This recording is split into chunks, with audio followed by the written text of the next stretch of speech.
నమస్కారం. సఖీ కార్యక్రమానికి స్వాగతం.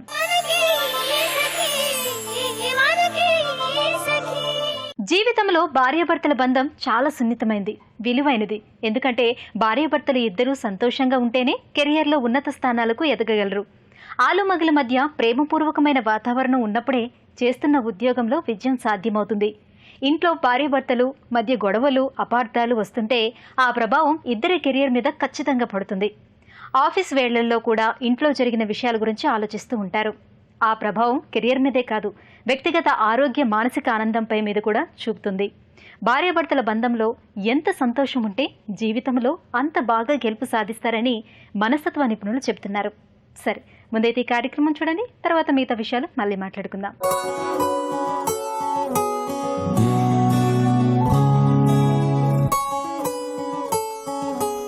నమస్కారం. చిత్తాన్ని నియంత్రించి మనసును జయించడానికి ఉపయోగపడే యోగామృతం కార్యక్రమానికి స్వాగతం.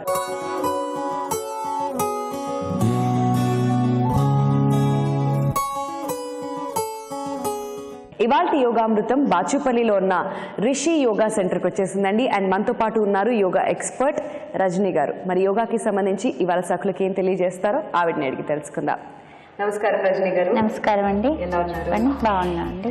ఓకే, సో రజనీ గారు ఇవాళ యోగాకి సంబంధించి మన సఖులకి ఏం తెలియజేస్తున్నారు? ఈ రోజు మనం చూడబోయేది 2 ప్రాణాయామాస్ అండి. ఇవి మనకి ఒబేసిటీని కంట్రోల్ చేయడానికి చాలా బాగా ఉపయోగపడతాయి. అలాగే మనం ప్రాణాయామం చేస్తే మన ఫేస్లో ఒకలాంటి ప్రకాశవంతమైన వెలుగు అనేది వస్తుంది. అది దీంట్లో చూడవచ్చు మనం. ఇంకోటి ఏంటంటే భస్త్రికా అనే ప్రాణాయామం. ఇది ఒబేసిటీ తగ్గడానికి ఉపయోగపడుతుంది. అలాగే మనకి స్ట్రెస్ రిలీఫ్ కూడా యూజ్ అవుతుంది. మళ్ళీ ఇంకొకటి మనం చేయబోయేది ఇప్పుడు కపాలభాతి. ఇదేంటంటే స్టమక్లో ఉన్న కొవ్వు తగ్గడానికి, అలాగే మనకి స్టమక్లో ఉన్న ఆర్గాన్స్ అన్నీ ఒక రకమైన నియంత్రణ పద్ధతిలో వర్క్ చేయడానికి ఉపయోగపడుతుంది. Okay, so bhastrika and kapalbhati ఇవాళ మన యోగామృతంలో నేర్చుకోబోతున్నాం అండి. మరి ఈ భస్త్రిక కపాలభాతి అనేది ఎవరెవరు చేయొచ్చు, ఎవరెవరు చేయకూడదు? భస్త్రికా కపాలభాతి అనేది మనం సామాన్యంగా అందరూ చేయొచ్చు, కానీ కొంచెం గుండెకి సంబంధించిన వ్యాధి ఉన్నవాళ్ళు ఇవి చేయకుండా ఉంటే చాలా వరకు మంచిది. ఎందుకంటే వాళ్ళకి ఆల్రెడీ కొంచెం ప్రాబ్లం, ఆస్తమాలు ఇవన్నీ ఉంటాయి, వేగవంతమైన రక్త ప్రసరణ ఇదంతా ఉంటుంది. ఇది చేస్తే ఇంకా రక్త ప్రసరణ వేగవంతంగా ఉంటుంది. అప్పుడు ఈ గుండెలో జరిగే పనులన్నీ గుండె తట్టుకోలేదన్నమాట, ఆ ప్రెషర్ని తట్టుకోలేదు. అందుకని ఆ పనులు ఆగిపోవడం కానివ్వండి, ఇంకా వేగం పెరిగిపోవడం వల్ల అది బ్రేక్ అవ్వడం ఇలాంటివి జరుగుతాయి. అందుకని వాళ్ళు చేయకుండా ఉంటే చాలా మంచిది. నార్మల్గా ఉన్న వాళ్ళు అందరూ చేయొచ్చు.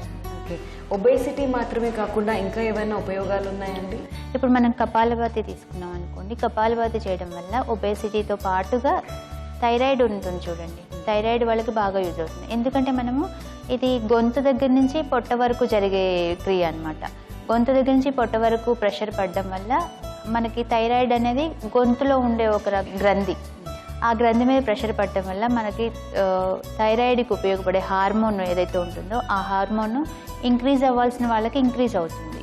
ఆ గ్లాండ్ మీద పడి ఆ హార్మోన్ స్టిమ్యులేట్ అవ్వడం వల్ల అది ఇంక్రీజ్ అవ్వాలా, మన బాడీలో అది నియంత్రించాలా అనేది ఆ క్రియ చూసుకుంటుంది. అలా చేయడం వల్ల అది నియంత్రణ అవ్వడం, ఇంక్రీజ్ అవ్వడం ఇలా జరగడం వల్ల నార్మల్గా అది ఎంతవరకు మన బాడీకి అవసరమో అంతవరకు ప్రొడ్యూస్ అవుతుంది. ఓకే, సో ఈ ప్రాణాయామాస్ వచ్చి మనం ఎంటీ స్టమక్తో ఉన్నప్పుడు కానీ, లేదంటే 2 hours డిఫరెన్స్ మీల్ నుంచి ఒక 2 గంటల పాటు తినకుండా ఉన్నట్టు సమయంలో చేసుకుంటే సరిపోతుంది అంటారా?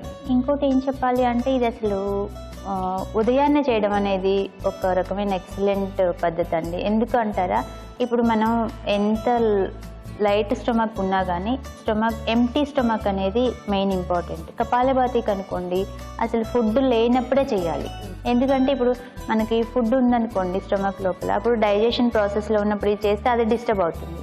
అందుకని లేచిన వెంటనే అనుకోండి మనకి ఒక 6-7 hours అయిపోతుంది మనం తినేసి. ఎందుకంటే మనం నైట్ టైం ఎర్లీగా తింటాం, ఈ పద్ధతి ఉంది కదా, టైం అనేది ఉంది కదా.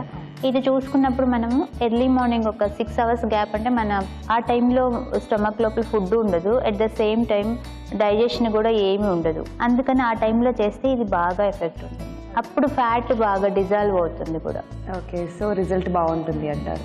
ఓకే అండి, మరి ఇప్పుడు ఫస్ట్గా ఏ ప్రాణాయామం చేస్తాం? కపాలభాతి చూద్దామండి ఫస్ట్. సో ముందుగా కపాలభాతి ఎలా చేయాలో చూద్దాం. మనం ఇప్పుడు కపాలభాతి చేయబోతున్నాం. కపాలభాతి చేయడానికి మనం ముందుగా సుఖాసనాన్ని సెలెక్ట్ చేసుకున్నామంటే ఎంత టైం కూర్చున్నా కానీ మనకి చాలా కంఫర్ట్గా ఉంటుంది.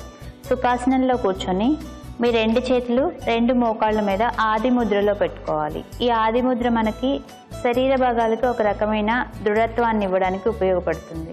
అందువల్ల ఆది ముద్ర వేసుకోవాలి. ఆది ముద్ర వేసుకునే విధానం ముందుగా బొటన వేలుని లోపలికి మర్చుకొని దాని తర్వాత అన్ని వేళ్ళని బొటన వేలు మీదుగా గట్టిగా బిగించి పెట్టుకోవాలి.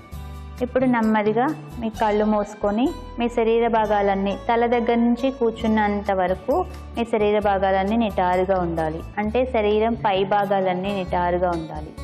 గాలి వదిలేసినప్పుడు పొట్టని వేగంగా లోపలికి తీసుకోవాలి. గాలి పీల్చుకున్నప్పుడు నెమ్మదిగా బయటికి వదిలేయాలి. అలాగే మీరు గొంతులో సౌండ్ చేయాలి, దీంట్లో ముక్కులో సౌండ్ చేయకూడదు. ఓకే.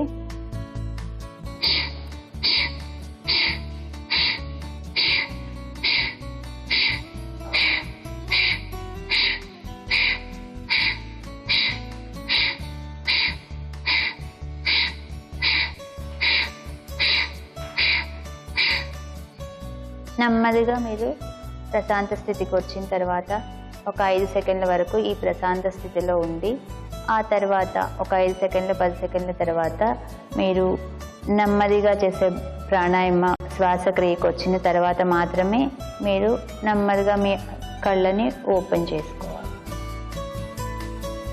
మనం కపాలభాతి చేశాం కదా వింధ్య, మీకు ఎలా ఉంది కపాలభాతి చేస్తున్నప్పుడు? కపాలభాతి నాకు తెలిసి బేసిక్స్ అంటే ఇప్పుడిప్పుడు యోగా నేర్చుకుంటున్న వాళ్ళు కూడా చక్కగా చేయొచ్చు. అండ్ కడుపు మీద ప్రెషర్ అనేది ఎక్కువగా పడుతుంది. నాకు తెలిసి మీరు అన్నట్టుగానే ఆ ఫ్యాట్ అంతా కూడా మెల్ట్ అవ్వడానికి చాలా ఎక్కువగా ఆస్కారం ఉంది. కాబట్టి కపాలభాతి అనేది ఎవరైనా చేయొచ్చు, బాగుంటుందండి. నాకైతే చాలా నచ్చింది. మరి నెక్స్ట్ ఏం ప్రాణాయామం చూపిస్తారు? భస్త్రికా ప్రాణాయామం అండి. భస్త్రిక. ఓకే, మరి సఖులు ఇప్పుడు భస్త్రికా ప్రాణాయామం ఎలా చేయాలో చూద్దాం. మనం ఇప్పుడు భస్త్రికా ప్రాణాయామం చూడబోతున్నాం. ఈ భస్త్రికా ప్రాణాయామంలో మనం ఉపయోగించేది చేతులు, అదేవిధంగా ముక్కు ఎక్కువగా ఉపయోగిస్తాం. చేతులు ముక్కు భాగంలో ఎక్కువ కదలికలు ఉండడం వల్ల మనకి ముక్కు అనేది మనకి ముఖంలో ఉన్న అవయవం కాబట్టి ముఖం మీద అలాగే మన లోపల వైపు మన బ్రెయిన్లో ఏదైతే స్ట్రెస్ ఉంటుందో అదంతా రిలీఫ్ అవ్వడానికి ఉపయోగపడుతుంది. ఇప్పుడు మనం అది ఎలా చేయాలో చూద్దాం. నెమ్మదిగా గాలి పీలుస్తూ చేతుల పైకి, ఇప్పుడు మనం ఫోర్స్ఫుల్గా గాలి వదిలేస్తూ చేతులు కింద పెంచాలి. ఇలాగే మనం ఒక 30 సార్లు వరకు చేయాలి.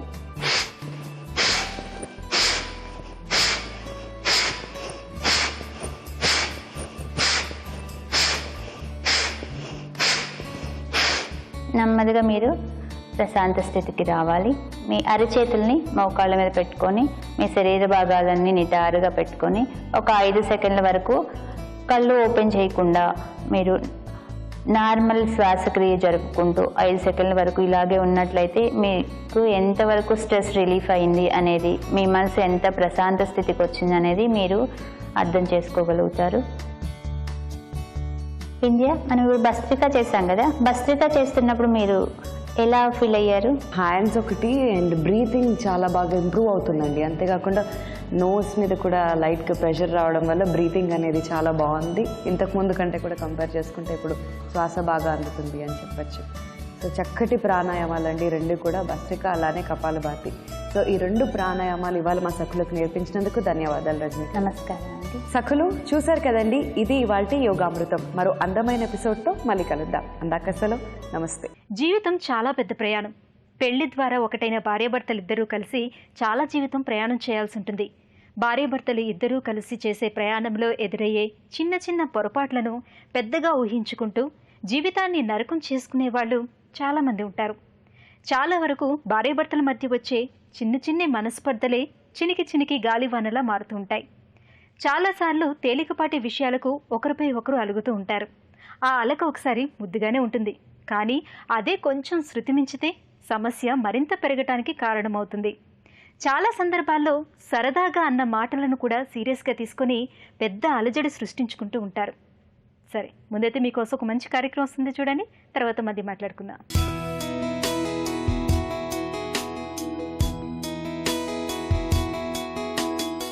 నమస్కారం. ఆరోగ్య మంత్ర కార్యక్రమానికి స్వాగతం. సకలు ఇవాళ మన కార్యక్రమంలో మనతో పాటు ఉన్నారు ప్రముఖ న్యూట్రిషనిస్ట్ డాక్టర్ జానకి శ్రీనాథ్ గారు. మరి ఈ రోజు మన సకులకు ఆరోగ్యానికి సంబంధించి ఏ విషయాన్ని తెలియజేస్తున్నారో ఆవిడని తెలుసుకుందాం. నమస్తే మేడం. నమస్తే అండి. ఎలా ఉన్నారు? I'm fine, thank you. ఓకే, ఈ రోజు మా సకులకు ఆరోగ్యానికి సంబంధించి ఏ విషయాన్ని తెలియజేస్తున్నారు? ఓకే, ఈరోజు మనము వెజిటబుల్ జ్యూసెస్ గురించి మాట్లాడుకున్నాం. ఓకే, అంటే ఫ్రూట్ జ్యూసెస్ ప్రతి ఒక్కరూ తాగుతూ ఉంటారు ఆరోగ్యం కోసం. మరి ఈ వెజిటబుల్ జ్యూసెస్ మన ఆరోగ్యానికి ఎంత మేలు చేస్తాయి? ఓకే, అంటే ఈ మధ్యలో అంటే ఇది స్మూతీస్ అని, వెజిటబుల్ స్మూతీస్ అని, fruit and vegetable mix smoothies అని, డీటాక్సిఫికేషన్ అని, అంటే ఇలా చాలా అంటే ఇంటర్నెట్లో కానీ అంటే సోషల్ మీడియాలో చాలా అంటే వాట్సాప్లో కానీ మనకు కనిపిస్తూ ఉన్నాయన్నమాట మెసేజెస్. న్యూస్ పేపర్స్లో కూడా చాలా అంటే కవరేజ్ వస్తుంది అనమాట. అంటే బీట్రూట్ జ్యూస్ తాగండి, లేకపోతే బ్లడ్ ప్రెషర్ మొత్తం తగ్గిపోతుంది, ఇంకా అలా అని. సో అలా వస్తున్నప్పుడు నేను అనుకున్నాను, ఓకే దీని గురించి మనము మన ప్రోగ్రాంలో డిస్కస్ చేద్దాము. అంటే కరెక్ట్గా దీనివల్ల లాభం పొందాలంటే ఎలాంటి జాగ్రత్తలు తీసుకోవాలి, దీనివల్ల జరిగే నష్టాలు ఏంటి, ఏ విధంగా మనము అంటే దాన్ని అంటే మనకు బెనిఫిట్కి యూజ్ చేసుకోవచ్చు అని అనుకున్నాను. మంచి టాపిక్ మేడం. మరి దీని వల్ల మన ఫ్రూట్ జ్యూస్ కన్నాను ఈ వెజిటబుల్ జ్యూస్ తీసుకోవడం వల్ల మన ఆరోగ్యానికి ఎంత మేలు చేస్తుంది? సో వెజిటబుల్ జ్యూసెస్ ప్రాముఖ్యత ఎందుకు వచ్చిందంటే, అంటే ఈ లైఫ్ స్టైల్ చాలా క్విక్గా ఉండడము, మేజర్ పాపులేషన్ ఇంట్లో ఆహారం తీసుకోకపోవడము, అంటే ఎక్కువగా ఇన్స్టిట్యూషన్లో ఫుడ్ తీసుకోవడము, బయట అవుట్లెట్స్లో ఫుడ్ తీసుకోవడము, దీనివల్ల వాళ్ళు అనుకున్నంత వాళ్ళ శరీరానికి అవసరమయ్యేంత వెజిటబుల్స్ వాళ్ళు తీసుకోలేకపోతున్నారు. జనరల్గా ప్రతి వ్యక్తి అంటే ఒక అడల్ట్ ఒక 300 to 400 grams ఆఫ్ వెజిటబుల్స్ తీసుకోవాలని మనకి అంటే రికమెండ్ చేసి ఉన్నారు. అలాంటప్పుడు ఈ వెజిటబుల్స్ కనుక తీసుకోలేనప్పుడు మైక్రోన్యూట్రియంట్స్ అంటే విచ్ ఆర్ వెరీ ఇంపార్టెంట్ మనకి హెల్త్ని మెయింటైన్ చేయడానికి, ఏజింగ్ కాకుండా కాపాడుకోవడానికి, రిపేర్స్ చేయడానికి అవసరమయ్యే మైక్రోన్యూట్రియంట్స్ ఈ వెజిటబుల్స్లోనే ఉంటాయి అన్నమాట. సో ఆ వెజిటబుల్స్ మిస్ అయినప్పుడు కాన్స్టిపేషన్, మలబద్ధకము, ప్లస్ అంటే ఇప్పుడు హెయిర్ ఫాల్, టైర్డ్గా ఉండడము, అంటే ఫెటిక్గా ఉండడము, మైక్రోన్యూట్రియంట్స్ డెఫిషియన్సీ అంటే అనీమియా కావచ్చు, ఇలాంటి ప్రాబ్లమ్స్, లేకపోతే డయాబెటీస్, ఒబేసిటీ, ఇలాంటి వాటికి లీడ్ చేస్తుంది అన్నమాట. అదొకటి. ఇంకోటి ఏంటంటే కొన్ని రకాల అంటే మెటబాలిక్ ప్రాబ్లమ్స్ అంటే ముఖ్యంగా డయాబెటీస్ ఉన్నప్పుడు ఆర్ బ్లడ్ ప్రెషర్ ఉన్నప్పుడు, క్యాన్సర్ లాంటి జబ్బులు రాకుండా లేకుంటే ఉన్నప్పుడు ఎక్కువ శాతం యాంటీ ఆక్సిడెంట్స్ శరీరానికి పంపిస్తే మేలు జరుగుతుంది అని అనుకున్నప్పుడు ఈ వెజిటబుల్ జ్యూసెస్ మీద డిపెండ్ అవ్వడం జరుగుతుంది అన్నమాట. ఓకే, సో వీటి వల్ల ఓకే వెజిటబుల్స్ జ్యూసెస్ జనరల్గా ఎలా చేస్తారంటే బ్లెండర్లో చేస్తారు, గ్రైండర్లో చేస్తారు. సో ఆ చేసే విధానము, కాంబినేషన్స్, ఎంత క్వాంటిటీ మనం తీసుకుంటున్నాము, ఏ వెజిటబుల్స్ మనం కలుపుతున్నాము, దాన్ని బట్టి ఆ జ్యూస్లోని పోషక పదార్థాలు వేరుగా ఉంటాయి. వెజిటబుల్ జ్యూస్ అయినంత మాత్రాన ప్రతి ఒక్క వెజిటబుల్ జ్యూస్లో అన్ని పోషకాలు అన్నీ ఉండవు. మనము ఏ ఉద్దేశంతో ఈ జ్యూసెస్ తీసుకుంటున్నాము అనేది క్లియర్గా ఉన్నప్పుడు దానికి అనుగుణంగా ఏ వెజిటబుల్స్ ఎంత మోతాదులో జ్యూస్ చేసుకోవాలి, ఎంత మోతాదు రోజువారీగా తీసుకోవాలి అనేది క్లియర్గా చెప్పొచ్చు. అంతేకాని అది దివ్య ఔషధము, ఇంకా తీసేసుకుంటే అన్ని ప్రాబ్లమ్స్ ఉండవు అని అనుకోవడం కరెక్ట్ కాదు. ఓకే మేడం, మీరు చెప్పారు కదా అన్ని వెజిటబుల్స్ తీసుకోవడం వల్ల మనకి ఆరోగ్యానికి మేలు చేస్తుందని ఏమీ లేదు, కొన్ని మనకి హాని కూడా చేస్తాయని చెప్పారు. మరి ఆ హాని చేసే వెజిటబుల్స్ ఏంటి, ఎలా తీసుకోవాలి? హాని ఎలా చేస్తాయి అంటే ఇప్పుడు కాంబినేషన్స్లో మీరు ఇప్పుడు కాకరకాయ తీసుకున్నారు, అదే రోజు పాలకూర తీసుకున్నారు. ఓకే, సో ఇవేంటంటే రెండు కాంబినేషన్లో సెన్సిటివ్ ఇంటెస్టైన్ అంటే సిస్టమ్ ఉన్న వాళ్ళకి హెవీ డోస్ కావచ్చు, వాళ్ళకి అరగకపోవచ్చు. ఓకే, ఇంకా ముఖ్యంగా అదేంటి కాకరకాయ అట్లాంటి దాంట్లో అందులో ఉన్న ఆల్కలాయిడ్స్ కానీ ఆ బిటర్ టేస్ట్ కానీ అందరికీ డైజెస్ట్ కాకపోవచ్చు. ఓకే, అలాగే పాలకూర అట్లాంటి ఆకుకూరలు ఏ మోతాదులో మనం ఇస్తున్నాం అనేది చాలా ఇంపార్టెంట్. మీరు ఎక్కువ క్వాంటిటీ మంచిదని చెప్పేసి ఎక్కువ క్వాంటిటీ కాన్స్టెంట్గా తీసుకున్నప్పుడు అది వేరే ప్రాబ్లమ్స్కి దారి తీయచ్చు. ఓకే, ఎందుకంటే ఇదంతా రా ఫైబర్తో అలాగే తీసుకున్నప్పుడు సెన్సిటివ్ ఇంటెస్టైనల్ సిస్టమ్ ఉన్న వాళ్ళకి కంటిన్యూస్గా మీరు ఎక్కువ మోతాదులో తీసుకుంటే వేరే రకమైన అంటే ఇంటెస్టైనల్ హార్నియా కానీ డైజెస్టివ్ ప్రాబ్లమ్స్ కానీ వచ్చే అవకాశం ఉంటుంది. Okay, plus already blood thinners అంటే వార్ఫరిన్ అట్లా వాడుతున్నప్పుడు విటమిన్ కే అనేది ఎక్కువైపోయి అది ఇంకా కొన్ని రకాల ప్రాబ్లమ్స్కి బ్లీడింగ్కి అట్లాంటి వాటికి కూడా దారి తీయొచ్చు.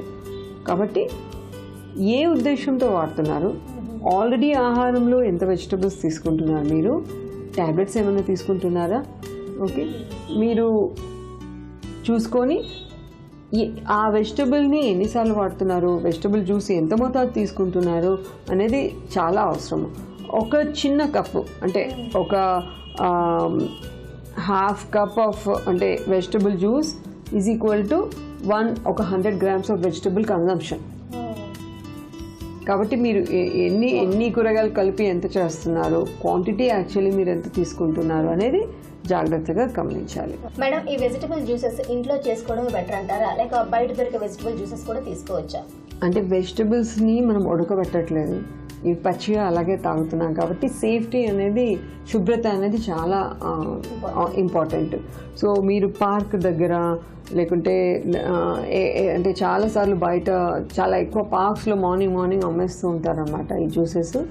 అక్కడ అవి పరిశుభ్రంగా ఉన్నాయా లేదా అనేది గమనించి తీసుకోవడం చాలా అవసరము.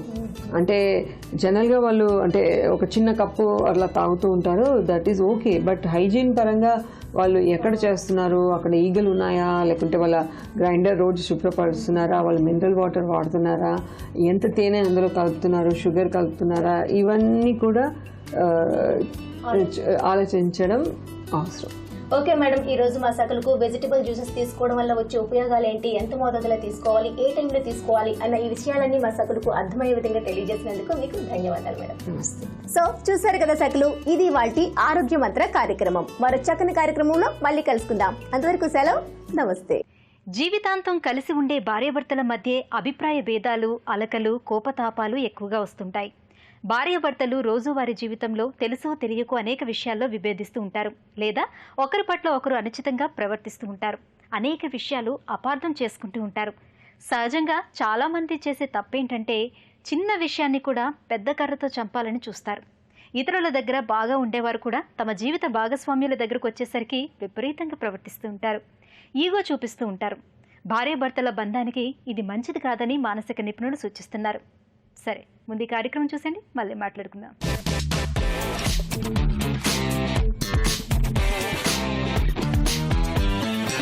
నమస్కారం. వంటల సందడి కార్యక్రమానికి స్వాగతం. ఈ రోజు వంటల సందడి కార్యక్రమంలో మనతో పాటు ఉన్నారు మాధవి గారు. మరి వారు ఏ వంటకాన్ని పరిచయం చేస్తారో వారిని అడిగి తెలుసుకుందాం.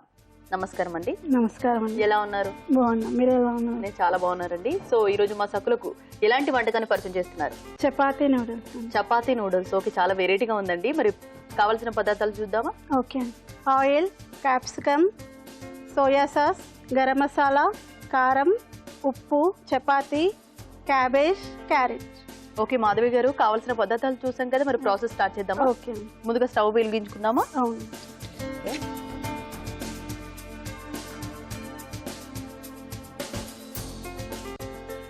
తర్వాత బాండియా. నెక్స్ట్ అండి oil. Oil spoon.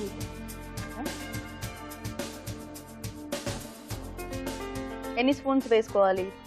3 spoons oil. 3 spoons. Next అండి క్యారెట్. ఓకే, కొంచెం వేగాల? కొంచెం వేగాలి. ఓకే.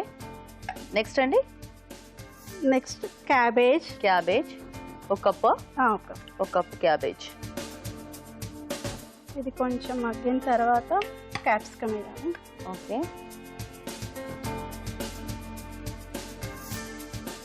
కొంచెం ఆయిల్ డీప్ ఫ్రై అయిన తర్వాత క్యాప్సికమ్ క్యాప్సికమ్ వేయాలి. అంటే ముందే క్యాప్సికమ్ వేస్తే ఏంటంటే అది కొంచెం అది, ఇది అయిపోతుంది కదా. ఉడికిపోతుంది కదా ఈజీగా. Next capsicum capsicum 1 cup. 1 cup.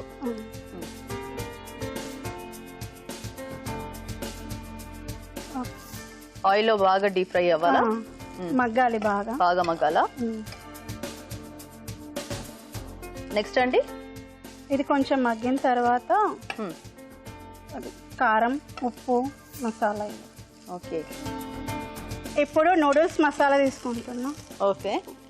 Spoon ఎన్ని స్పూన్స్ వేసుకోవాలి? తగినంతనా? 1 స్పూన్ సరిపోతుందా? నెక్స్ట్ అండి నెక్స్ట్ కారం. నెక్స్ట్ కారమా? 1 స్పూన్. 1 స్పూన్ కారము. నెక్స్ట్ సాల్ట్ అండి 1 స్పూన్. సాల్ట్.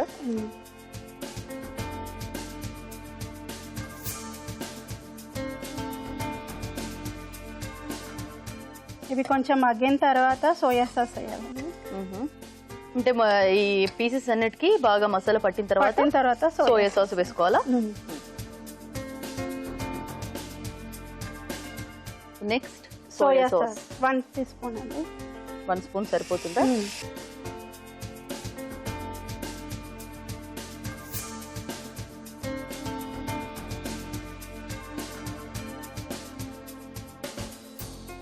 సో నెక్స్ట్ ఏం చేయాలండి? ముందుగా కట్ చేసి పెట్టుకున్న చపాతీ నూడిల్స్ వేయాలండి. చపాతీ నూడిల్స్ ఏమంటారా? సో ఆల్రెడీ మనం చపాతీని కట్ చేసుకొని ముక్కలుగా చేసుకున్నాము.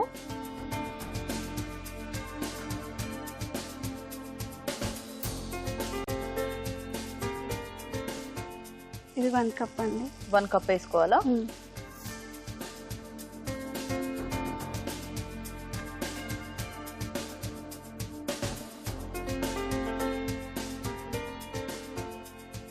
ఇది బాగా ఒక 5 మినిట్స్ బాగా కలుపుకోవాలండి. ఓకే అండి, ఇది అయిపోయింది. బౌల్లో తీసేసుకుంటాం.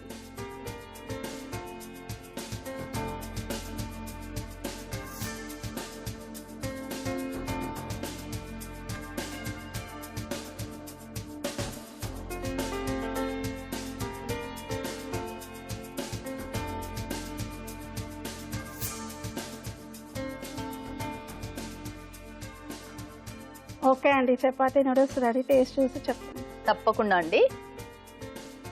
సో సకులు చూసారు కదా మాధవి గారు తయారు చేసిన చపాతీ నూడిల్స్. చాలా బాగుంది చూడడానికైతే. మరి టేస్ట్ చూసే ముందు కావాల్సిన పదార్థాలు, తయారీ విధానం మరోసారి మీకోసం. చపాతీ నూడిల్స్ కి కావాల్సిన పదార్థాలు: chapati, carrot, cabbage, capsicum, oil, కారం, ఉప్పు, noodles masala, soya sauce. Chapati noodles కి కావాల్సిన పదార్థాలు చూసారు కదా. ఇప్పుడు తయారు చేసే విధానం: ముందుగా బాండి పెట్టుకుని ఆయిల్ వేసి క్యారెట్, క్యాబేజీ, క్యాప్సికమ్ ఆయిల్ లో మగ్గించాలి. మగ్గిన తర్వాత కారం, ఉప్పు, నూడిల్స్ మసాలా, సోయా సాస్ వేసి తర్వాత కట్ చేసిన చపాతీ ముక్కలు వేసి బాగా కలపాలి. 5 మినిట్స్ ఉంచి స్టవ్ ఆఫ్ చేయాలి. తర్వాత సర్వింగ్ బౌల్ లోకి తీసుకుని సర్వ్ చేసుకోవాలి. Chapati noodles ready.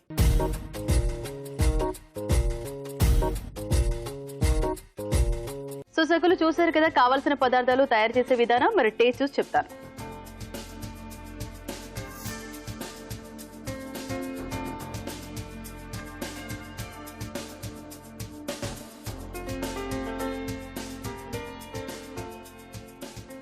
చాలా బాగుందండి, చాలా స్పైసీగా ఉంది.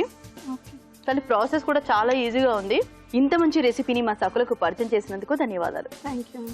సో సకులు చూసారు కదా మాధవి గారు తయారు చేసిన చపాతీ నూడిల్స్. చాలా బాగుంది, చాలా ఈజీ ప్రాసెస్ కూడా. మీరు కూడా తప్పకుండా ట్రై చేయండి. అలాగే వంటల సందడి కార్యక్రమంలో మీరు పార్టిసిపేట్ చేయాలనుకుంటే మీరు కాల్ చేయాల్సిన నంబర్ 04023556540. ఇది ఇవాల్టి వంటల సందడి కార్యక్రమం. మరో చక్కటి ఎపిసోడ్ తో మళ్ళీ కలుద్దాం. అంతవరకు సెలవు, నమస్తే. భార్యాభర్తల మధ్య ఏదైనా సమస్య వచ్చి బాధన చోటు చేసుకున్నప్పుడు అది పరిష్కారం కాకపోగా ఇద్దరి మధ్య మనస్పర్ధలు పెరుగుతాయి. వాదనలో ఇద్దరూ గెలవడం అనేది ఈ ప్రపంచంలో ఏ విషయంలోనూ సాధ్యం కాదు. ఎందుకంటే వాదనలో ఇద్దరూ తాము చెప్పింది సరైందని నిరూపించే ప్రయత్నం చేస్తూ ఉంటారు. ఎవరి అభిప్రాయాలు వారు వినిపిస్తారో తప్పితే ఎదుటివారిని అర్థం చేసుకునే ప్రయత్నం చేయరు. కానీ ఎదుటివారి కోణంలో ఆలోచిస్తేనే సమస్యకు పరిష్కారం దొరుకుతుంది. భాగస్వామిని అర్థం చేసుకోవాలంటే ఎదుటివారి మనసు చదవాలని లేదు. వాళ్ళ దేహ భాషను అర్థం చేసుకోగలిగితే చాలు. ఒకరి గురించి మరొకరికి తెలుస్తుంది. ప్రతిరోజు ఇద్దరు కాసేపైనా మాట్లాడుకుంటూ ఉంటేనే ఒకరినొకరు సులువుగా అర్థం చేసుకోవచ్చు. సరే, ముందైతే ఈ కార్యక్రమం చూడండి, తర్వాత మిగతా విషయాలు మళ్ళీ మాట్లాడదాం.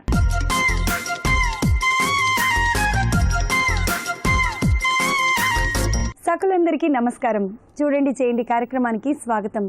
కలర్ పేపర్స్తో అందమైన ఫ్లవర్స్ని తయారు చేసి చూపిస్తానంటున్నారు వైష్ణవి. మరి వైష్ణవి ఎలా ఫ్లవర్స్ని తయారు చేస్తుందో చూసి మనం కూడా నేర్చుకుందాం.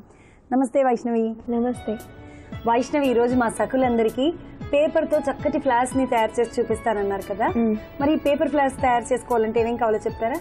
Colour papers, stick, scissor, glue. Okay Vaishnavi, ఇప్పుడు మనకు కావాల్సినవన్నీ రెడీగా ఉన్నాయి కదా, ఫస్ట్ ఏం చేస్తారు?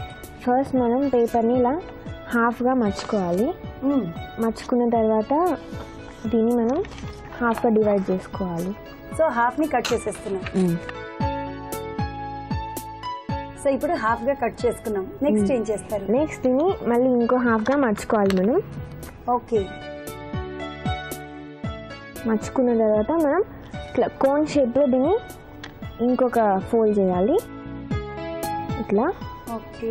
మనము ఇంకో ఫోల్డ్ చేసేటప్పుడు కరెక్ట్ ఇది దీని ఎడ్జ్ అనేది ఇందులో కోయిన్సైడ్ అయిపోవాలి.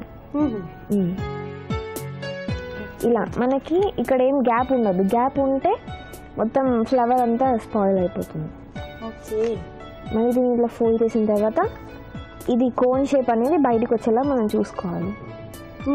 సో ఫస్ట్ కోన్ షేప్ ని ఫోల్డ్ చేస్తున్నారు, తర్వాత జనరల్ గా మొత్తం పేపర్ అంతా ఫోల్డ్ చేశారు.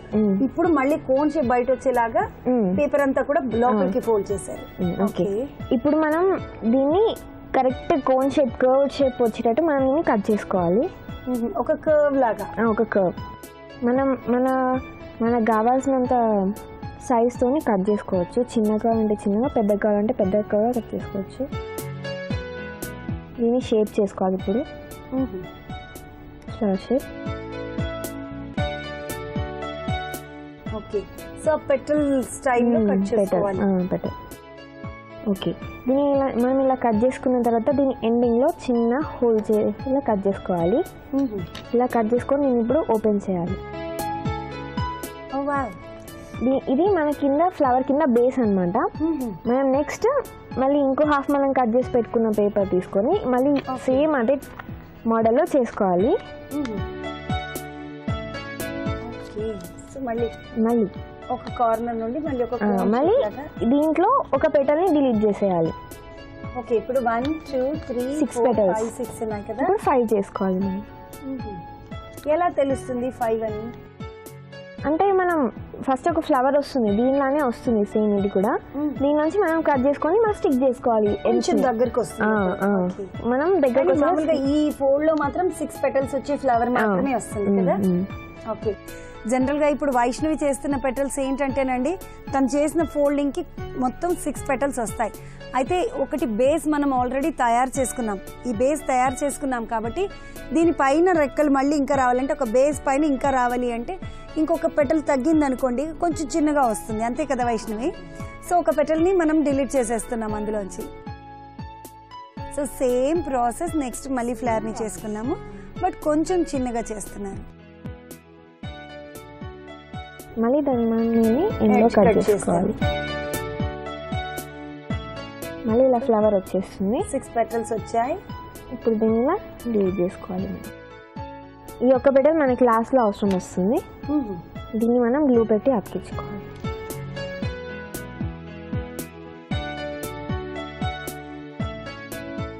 దీన్ని మనము స్ప్రెడ్ చేసుకొని ఇలా అంటించుకోవాలి. ఓకే, సో 2 పెటల్స్ని జాయిన్ చేసేస్తున్నాం. లాస్ట్కి మనం 1 పెటల్ దాకా వచ్చేటట్టు చేసుకోవాలి. నెక్స్ట్ మనం ఇప్పుడు స్టెప్స్ వచ్చాయి కదా, 6 5 4 3 2 1 మనం ఒక్కొక్కటి అతకబెట్టుకుంటూ రావాలి. ఒక్కొక్కటి స్టిక్ చేసుకోవాలి. అంతేనా? ఓకే, సో ఎవ్రీ పెటల్ కి మనం మళ్ళీ గ్లూ పెట్టేసుకోవాలి. గ్లూ పెట్టుకొని అతకబెట్టుకోవాలి. సో ఇది పెటల్స్ అన్నీ కూడా అతికించిన తర్వాత వైష్ణవి ఎంత టైం పడుతుంది వైష్ణవి ఆరడానికి? జస్ట్ 5 minutes చాలు ఆరడానికి. 5 minutes సరిపోతుంది మనకి. అండ్ వైష్ణవి, ఇది నీ థాటేనా, ఎవరి దగ్గరైనా చూసి లేదు, నేర్చుకున్నావా? నా ఓన్ థాట్. జస్ట్ ట్రై చేసిన నేను, ఓకే అది సక్సెస్ అయింది. ఓకే. సో 3 petals వరకు వచ్చేసాం, 4 వరకు వచ్చాము ఇప్పుడు. 4, నెక్స్ట్ 3. Third petal. సో ఇలా తయారు చేసినవి కూడా ఉన్నాయా వైష్ణవి మీ దగ్గర? ఉన్నాయి, చూపిస్తాను.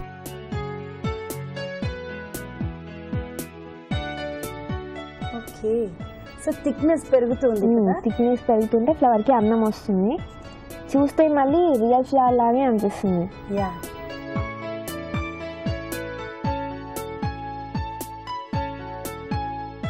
సో మనం ఎడ్జెస్ ని కొంచెం చిన్నగా చేసుకోవాలి, కదా? అందులో ఫిట్ కావాలి కదా, అందుకే చిన్న పెట్టుకుంటుంది.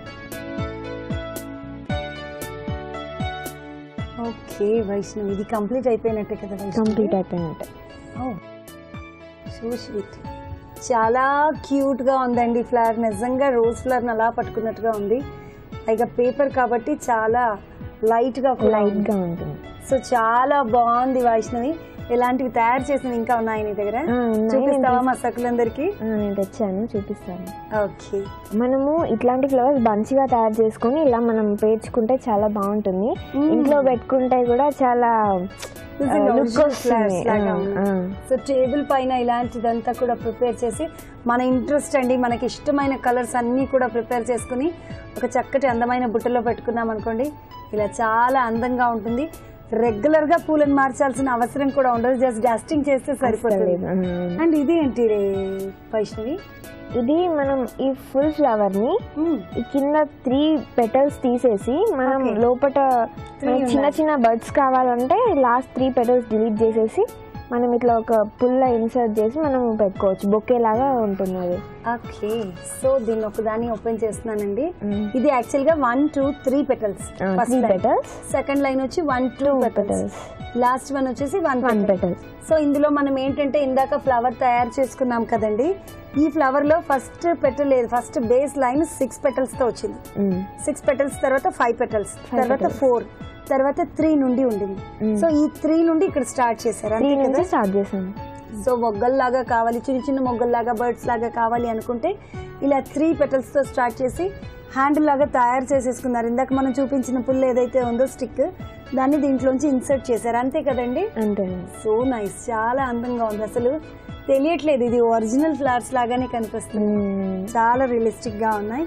ఎనీవే వైష్ణవి, మా ప్రేక్షకులందరికీ ఒక మంచి థాట్, చాలా చిన్నగా, చాలా కష్టం లేకుండా చాలా ఈజీగా తయారు చేసుకోవచ్చు. ఈవెన్ స్కూల్కి పిల్లలు కూడా ప్రాజెక్ట్స్కి తీసుకెళ్ళచ్చు. సో సకులు చూశారు కదా, చాలా ఈజీ అండి ఇది. మీరు కూడా ట్రై చేయండి, ఇంట్లో చక్కగా అలంకరించుకోండి, చాలా అందంగా ఉంటుంది. ఏమంటావు వైష్ణవి? అంతే. ఓకే వైష్ణవి, మా సకులందరికీ మంచి ఐటమ్ని పరిచయం చేసావు. Thank you so much. Thank you.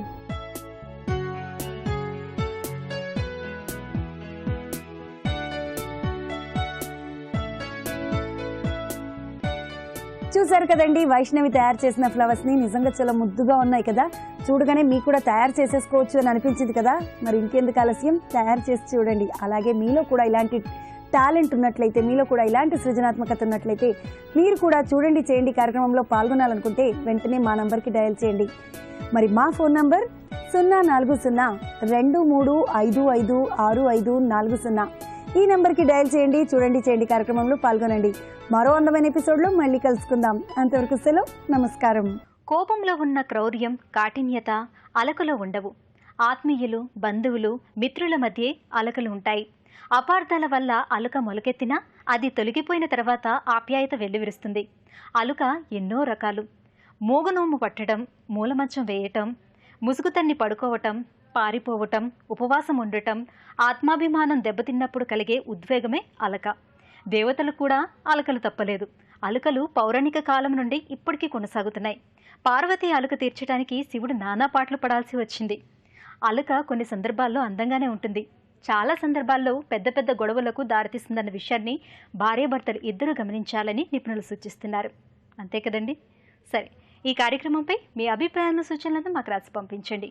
మా చిరునామా Sakhi ETV Ramoji film city Hyderabad 501512. మా ఇమెయిల్ ఐడి saki@etv.co.in. మా ఫోన్ నెంబర్ 0402355640. ఇది ఇవాల్టి సఖీ కార్యక్రమం. రేపటి సఖీ కార్యక్రమంలో మళ్ళీ కలుద్దాం. నమస్కారం. Main anchor dress courtesy by Padmavathi sarees, RTC cross roads, Hyderabad. Main anchor jewellery courtesy by శ్రీసం పర్సన్ జ్యువెలర్స్, అమృతమాల్, Somajiguda, Hyderabad. Anchor dress courtesy Neeru's, Somajiguda, Hyderabad. Vijay brothers near Ashok Nagar X roads, Hyderabad. మహిళామణుల ప్రియమైన కార్యక్రమం సఖీ ఇప్పుడు యూట్యూబ్ ఆన్లైన్లో www.youtube.com/ETV News లింక్ ద్వారా వీక్షించండి.